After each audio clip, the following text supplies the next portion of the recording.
I joined Meta back in January of 2019. It was actually Facebook, it wasn't Meta back then. And I came in to basically work on the workplace product, which was the B2B employee engagement that had been created. 66% of deskless workers have no access to a corporate mobile device or a way to actually access systems to do their job and or be communicated with. So Flip is an employee app. It is working with organisations with hard to reach workforces to really bring together people, tools, systems into one super app. One of the biggest trends that I'm so happy to see now is that organisations are really understanding digital transformation needs to start with people first, not the tech first.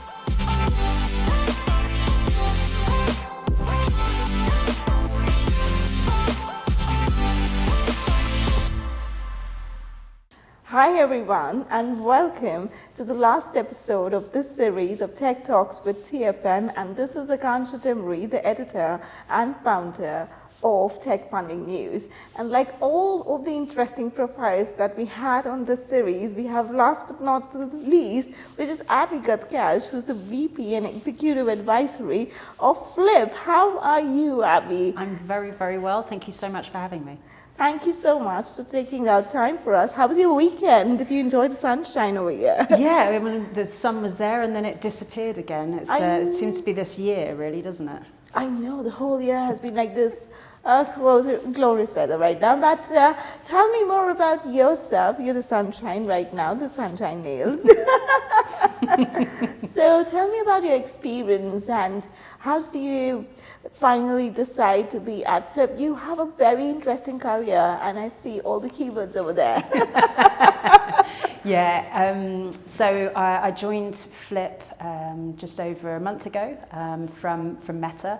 I joined Meta back in January of 2019. It was actually Facebook, it wasn't Meta back then. And I came in to basically work on the workplace product, which was the B2B employee engagement app that had been created. How long did you work over there? Yeah, so I was there just short of 6 years. So really saw the change between the company go from Facebook to Meta. And yeah, I came in to basically support the workplace team as they looked for their go-to-market strategies, their narratives, about how to really scale outside of just the early adopters that had taken on the product. That's lovely. I mean, you've really seen the transition. And where were you before Meta? Yeah, so as you Tell say, me about yourself. bit of a varied career path. So I have been customer side. I started life in investor relations all those years ago for Land Securities, the FTSE 100 company. So real estate, and then moved into digital communications and social media. So really looking at digital experience, both from an external perspective, but also internally for organisations. So I went to Royal Mail Group ahead of their IPO to help them sort of really modernise and transform communications. And as you can imagine, a very large frontline worker base. So that was back in between 2011 and 2013.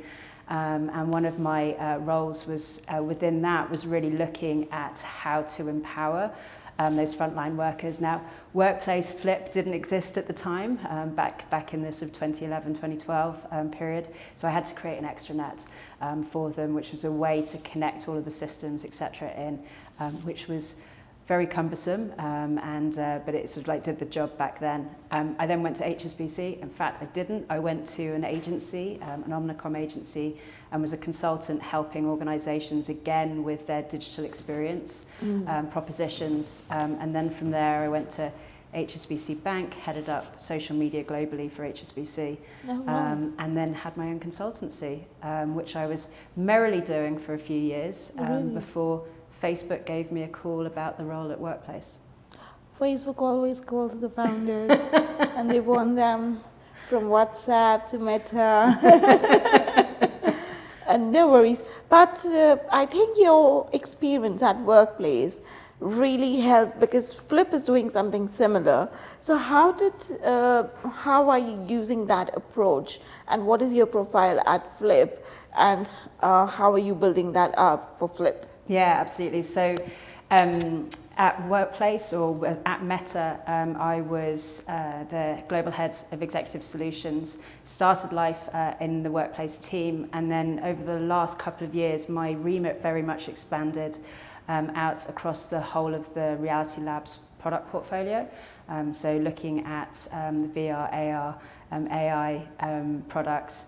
And what I realized that I was starting to get further and further away from what had actually drawn me to work at Facebook and the Workplace product, which was around connecting the disconnected workforce, the frontline workforce.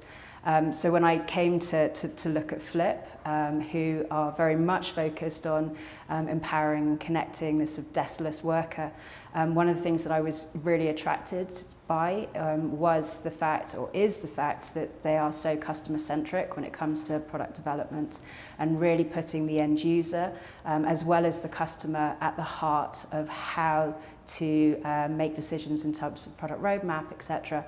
And that really, really appealed to me. So all of the things that I'd learned about having been a customer, having been a consultant, having been on the vendor side, and now having the opportunity to really bring that together to enable us to hit our mission.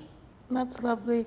And also, I want to understand, so can you break down Flip and in layman terms, could you explain what is it doing? Where does the frontline workers approach come in? And how are you different from your competitors? Yeah, absolutely. So deskless workers, for those of your audience that doesn't, might not understand the terminology, it's basically frontline workers, deskless workers who turn up to work and don't sit in front of a computer or sit on, at a desk all day. And they actually make up 80% of the global workforce. And 66% of deskless workers have no access to a corporate mobile device or a way to actually access systems to do their job and or be communicated with. So Flip is an employee app that is working with organizations with hard to reach workforces to really bring together people, tools, systems into one super app. So if you think about it as Flip is the access layer that sits as sort of the culmination of HR systems, operational tooling and communications, and it sits as that sort of access layer with comms and collaboration within it. And then a business will then be able to plug in all of their different systems. You can imagine how many systems are sitting within an HR or a tooling stack. Plug it all in, and then you have one ability to access all of those in one touch. Got it. So like businesses just can get Flip and everyone can communicate. It goes further than that, 100%. So the communication and the ability to reach your employees is really, really important.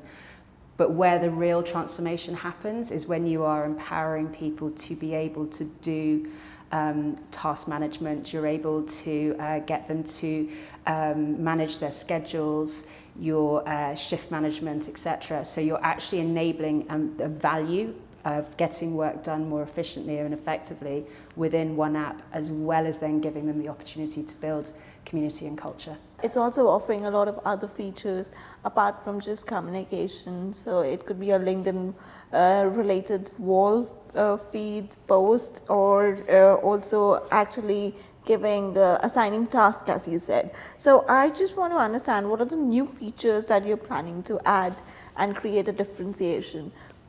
Yeah, you've said it, right? It's a very crowded marketplace, and finding that sort of differentiator is something that's really, really important.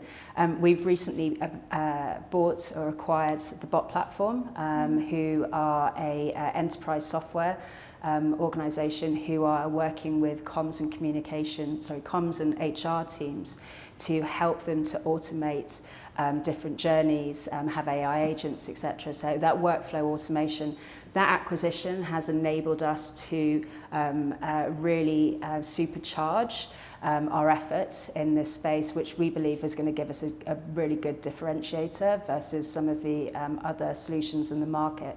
So an example, frontline workers, on day one, 25% of frontline workers won't actually turn up for that first day.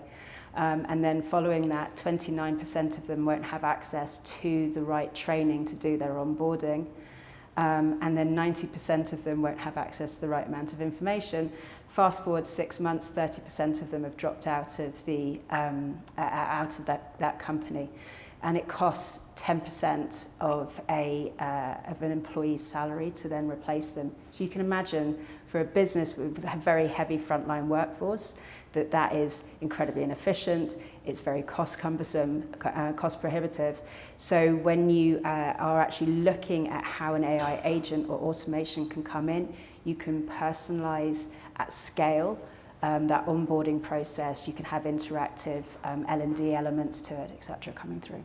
That's very interesting. And also, I want to understand who are your clients right now. And there's also a report that Facebook could be winding down Workplace in 2026. So do you think Flip can replace that requirement? Yeah. So back in May of this year, Meta announced that they are coming out of the Workplace product. And as you say, organizations have until 2026 for it to be able to access information, but really comes of October of 2025, you're really not going to be able to utilize the product. So you have a large amount of customers who are currently using Workplace. It's a black swan, I guess you would say, who are now looking at a replacement.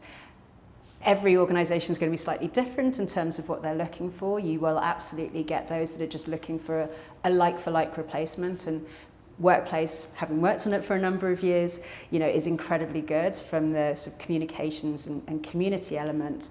But actually, when you think about Flip and what it can do in terms of truly transforming the whole of the employee experience journey, we believe that there's a huge opportunity for those customers to really start to relook at what is important to them. Do they just want a like-for-like replacement, or are they actually looking for something that's going to grow and future-proof with them? Okay, so Abby, could you also tell us how much is the total investment that Flip has gained so far, and is there anything on the horizon? Yeah, absolutely. So we did a Series A. We successfully completed a Series A funding round in 2022, whereby we raised just over $30 million US, which has given us ample funding to be able to really look at our growth at the moment, but also the ability to go back for future funds should we need it. Could you tell us about Flip's funding journey? How much investment has it got before, and also the investors involved, if there's any investor story you would like to share? Yeah, absolutely. So the company started back in 2018. It is a founder, CEO-led organization. Benedict Brand was working at Porsche as part of the data science team, and was getting increasingly frustrated with the inability to reach the front line.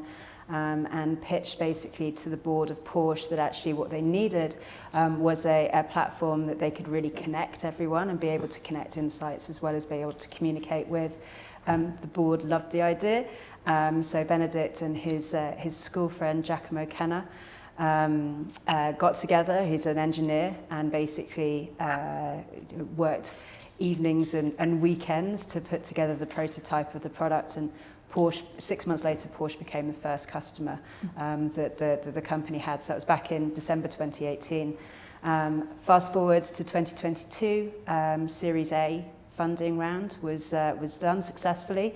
So just over $30 million US was raised in that round, with investors like Notion Capital and HV Capital. That has given us the funding that we need for the investment and the growth that we're on trajectory for at the moment, with the opportunity to come back for further funding when and if we need it. Right now, how big is the team? So in the organisation, now that we have purchased the bot platform, we're about 180 people within the company. Remote first, headquartered out of Stuttgart. British accent, I'm based in the UK, so we have a lot of our employees based across the globe. So the Flip is originally a European company, right? Stuttgart, yeah. Yeah, So it's German. and then now it's expanding to UK is what I understand. So we With have the into other acquisition. markets, yeah. So we originally were very much focused on the DACH region, so Germany, Austria, Switzerland, as you know, and have really started to expand out of that. International expansion is very much at the forefront of our minds at present. We have signed partnership agreements with a number of channel partners.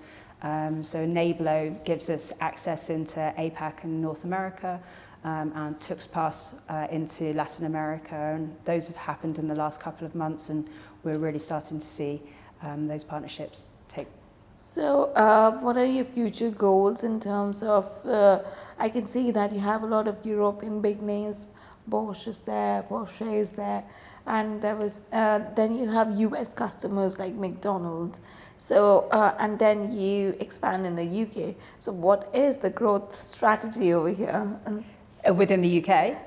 Or just the UK and globally? Like, who are your clients and what is your focus right now? Yeah, absolutely. So very much frontline organisations. And when we say frontline organisations, the verticals that we are very much focused on are manufacturing, hospitality, logistics as being our sort of primary verticals within that. And as you say, we've got some big names in there, but we also have some mid-sized organisations. To go back to where we really are focused, it's around a dispersed workforce and really bringing those people together.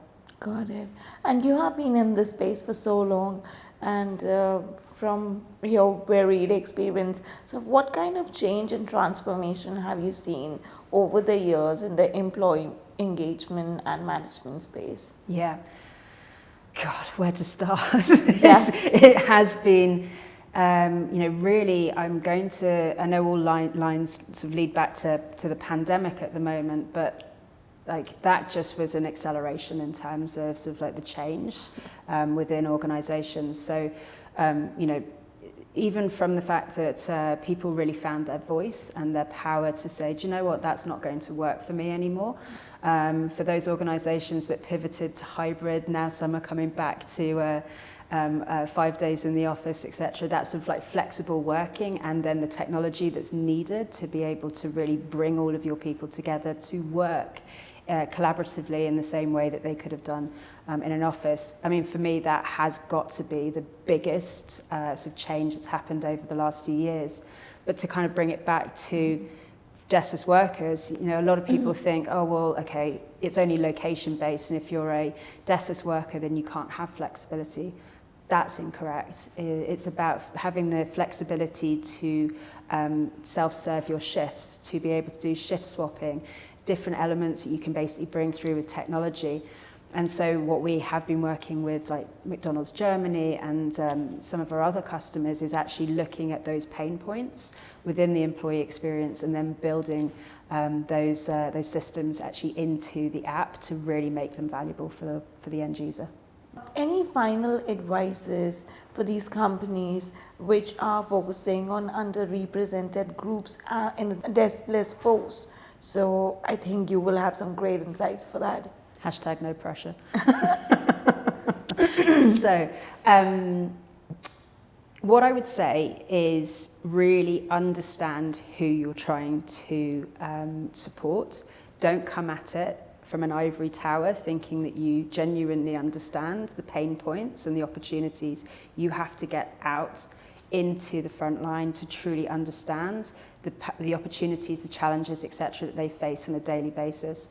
One of the biggest trends that I'm so happy to see now is that organisations are really really understanding that digital transformation needs to start with people first, not the tech first. So for those technology founders out there who want to get into this underrepresented space, don't think about the tech stack before you actually are solving for the problem. Really, really understand it, and then find your differentiator, because it's a very crowded market. I know, it's so crowded at the end of the day. But as a female and as a diverse female in tech, what do you think are the biggest challenges right now? It's I've been in digital experience for almost 20 years, and have been on the vendor side for coming up for 6 years now, and have seen positive change in that period, but we've still got a phenomenal amount to go, a long way to go. You know, it is good to see that there are more and more funding rounds coming through for female founders, but they're still far less than they have been for their male counterparts, and I think that needs to change. Yeah, that's true. 2% only the female founders get. Thank you so much, Abby, for joining us, and also thank you for the chat, and thank you so much for our viewers who joined us for this series of episode of Tech Funding News. And if you like this episode and also chatting with Abby, then please like and subscribe to Tech Funding News on YouTube channel and stay tuned. Thank you.